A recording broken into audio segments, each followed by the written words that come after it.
So how do some people with personality disorders get away with suffering little to no consequences and discounting all the chaos and problems that they cause?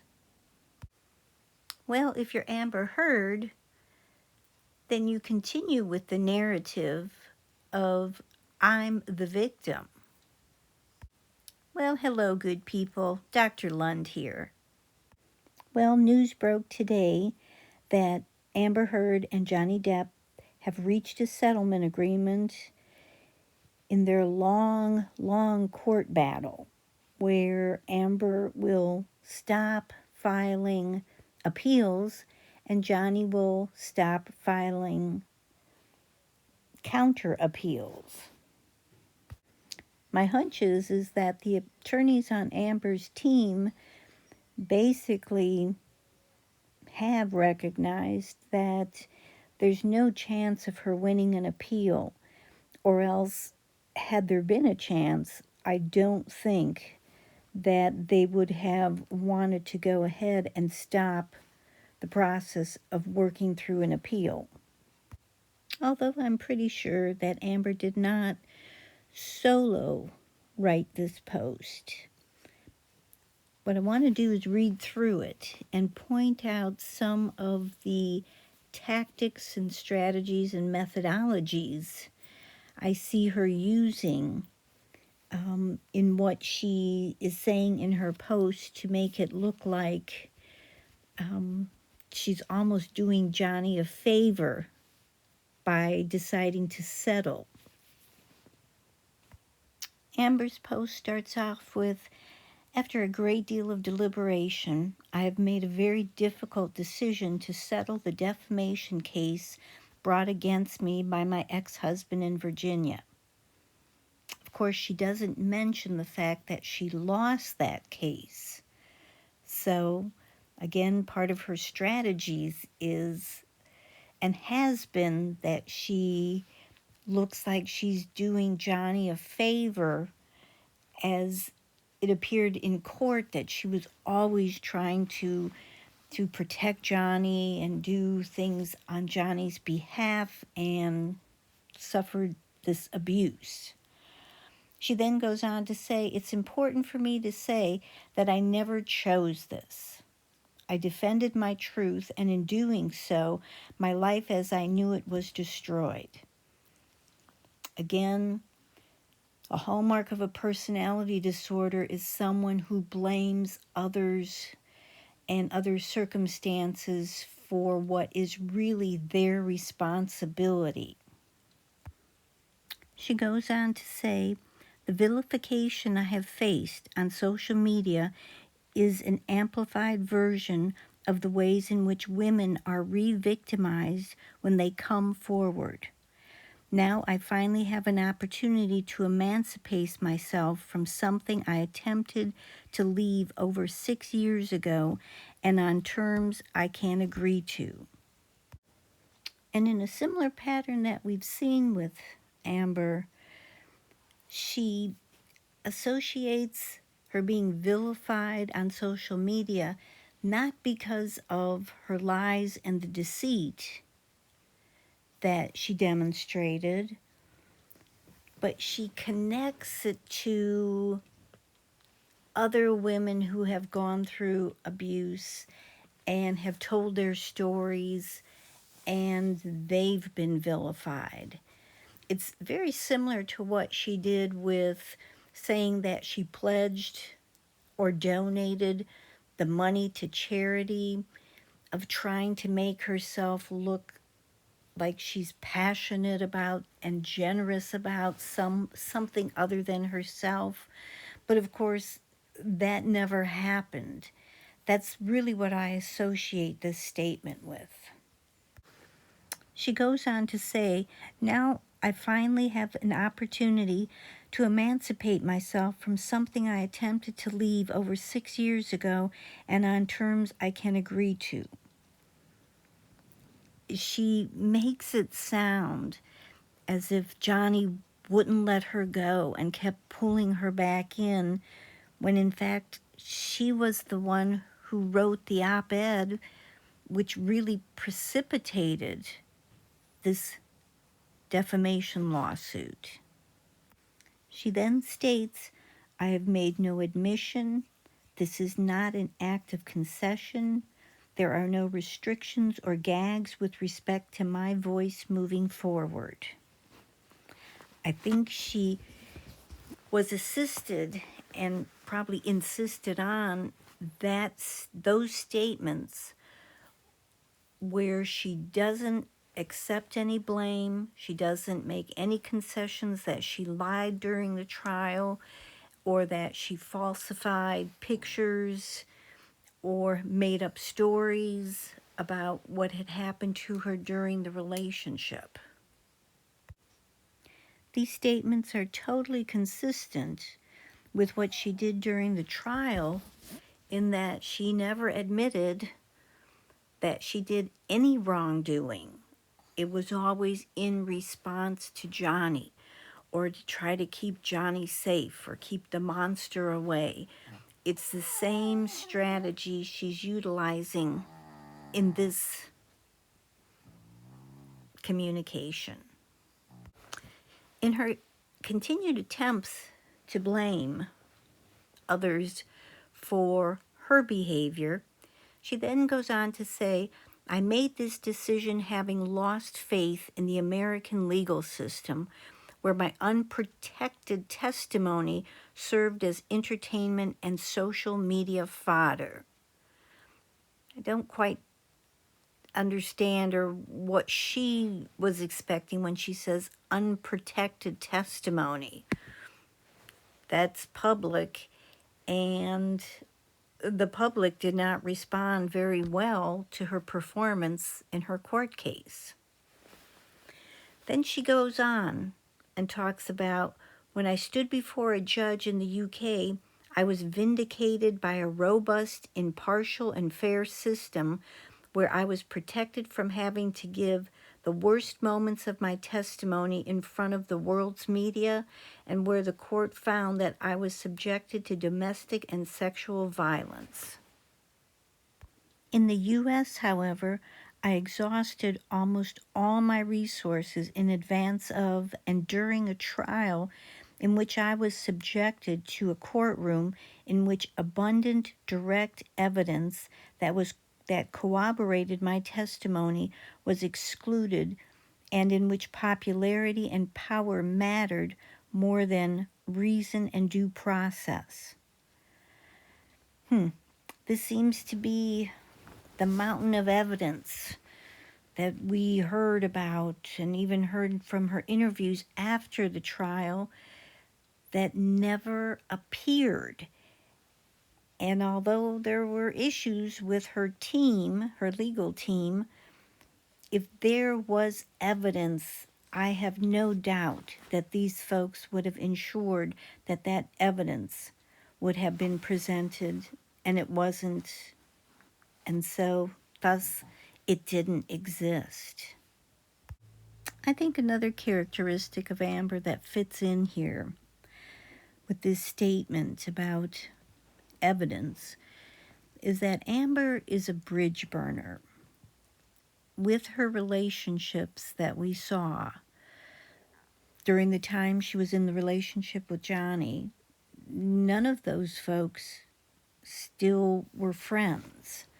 And so I think the people that she thought she could manipulate back into her web to be able to come and testify on her behalf, it didn't work. It didn't happen. They used old depositions, which, again, from the testimony of the, quote, friends, they never saw her being abused. Again, one of the issues with personality disorders is that friends are expendable. They are valuable to folks with the disorders when they need them, when they can manipulate them, And when they sort of run their course and have no value any longer, they're disposed of. So Amber goes on to say, in the interim, I was exposed to a type of humiliation that I simply cannot relive. I think that statement is probably the most honest statement in this whole entire soliloquy, is that even though Amber brought the humiliation on herself, I do believe, I have no doubt, that that's something that she would not want to relive. She then goes on to say, even if my U.S. appeal is successful, the best outcome would be a retrial where a new jury would have to consider the evidence again. I simply cannot go through that for a third time. I think there is, again, an underlying issue of truth, is that if she had to present what she did for a third time, a jury would see through it again just like they did the last time. And to be able to put on the same act and the same performance would almost be intolerable for anyone. Even the best actress couldn't do it over and over again. And so again, I think there is some twisted kind of truth to this statement. However, for her appeal being successful, I think this settlement is just proof of purchase that her attorneys and her team knew that she was not going to have any success with an appeal. And again, I can't see a legal team saying, yes, go ahead and settle, when if they believed there was a good chance that she could be successful and win. This next portion of her post really goes back again to the Joan of Arc sort of persona, the martyr, where she says, time is precious and I want to spend my time productive and purposeful. For too many years, I have been caged in an arduous and expensive legal process, which has shown itself unable to protect me and my right to free speech. I cannot afford to risk an impossible bill, one that is just not financial, but also psychological, physical, and emotional. Okay, here's the connection again to she is marching for women. When she says women shouldn't have to face abuse or bankruptcy for speaking her truth, but unfortunately it is not uncommon. She goes on to say, in settling this case, I am also choosing the freedom to dedicate my time to the work that helped me heal after my divorce, work that exists in realms in which I feel seen, heard, and believed, and in one which I know I can effect change. With some of these statements, it's very consistent with her past, really, symptomatology of a personality disorder. Is she believes people have forgotten, her fight for freedom and her fight for others, and to make change and feel she's making an effect in the world. Well, that was supposed to be part of her generosity in giving her divorce settlement to Children's Hospital, and, to fight for women's rights, which never happened. Although she keeps carrying that flag, thinking that people still believe that she's the martyr and she's so generous, when I think she can't take those rose-colored glasses off in knowing that she really destroyed that vision that that's what she tried to protect herself with and protect the lies and the deceit by falling back on the sword of I'm a soldier for the abused because I walk with them. Uh, that doesn't work anymore. In fact, it didn't work when she had hoped it was going to work. There are some folks with a personality disorder that when things absolutely cave in on them from all directions, that they actually have their moments of clarity knowing that how they're dealing with life and relationships has got to change because everything that they're doing is ineffective and it gets them further and further away from what they really want is to be loved and accepted and not to be left. However, others really then commit to the dysfunction. There is such a strength to, I think, Amber's pathology that it's not possible, at least not right now, for her to look inward and see how much damage she's caused to herself, no matter how much she blames it on the trial and the U.S. legal system and social media. It's all by her own hand and all by her own creation. And that's something she may never be able to come to terms with, but she certainly cannot and has not come to any term with, at least what I can tell from what she's posting. Additionally, her statement about that she's choosing the freedom to dedicate her time to the work that helped her heal after her divorce. And I am assuming that has to do with abused women.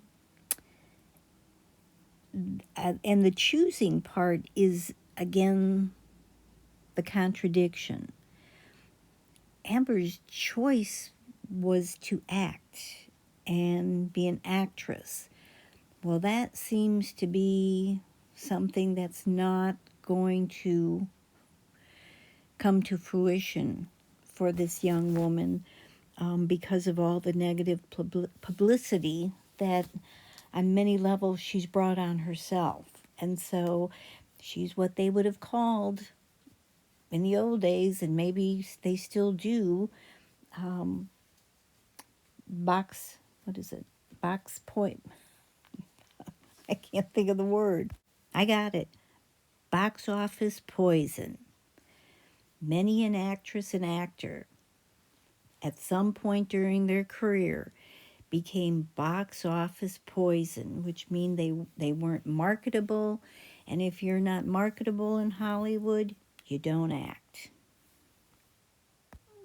I also see this sentence about choosing the freedom to dedicate my time to work that helped me heal after my divorce as her way of addressing the rejection and abandonment that Hollywood is showing her because she's not marketable or bankable anymore. And so it's like somebody saying, well, you can't come to the party, and the person responding by saying, well, I didn't want to go anyway. I think that's how she's dealing with the rejection, which for many individuals with personality disorders, rejection and abandonment is really one of the major triggers and some of the major issues that causes really intense dysfunctional emotion that leads to dysfunctional behaviors. She then goes on to say, I will not be threatened, disheartened, or disallowed by what happened from speaking the truth. No one can and no one will take that from me. My voice forever remains the most valuable asset I have. Interesting. Her voice, her behavior, again, lies and deceit, really was her own demise. So that valuable asset that she had, really, she used it in her own destructive patterns. She then finishes the post off with her thanks and again some of the martyrship that she has been showing throughout by saying, I'd like to thank my outstanding appellate and original trial teams for their relentless hard work.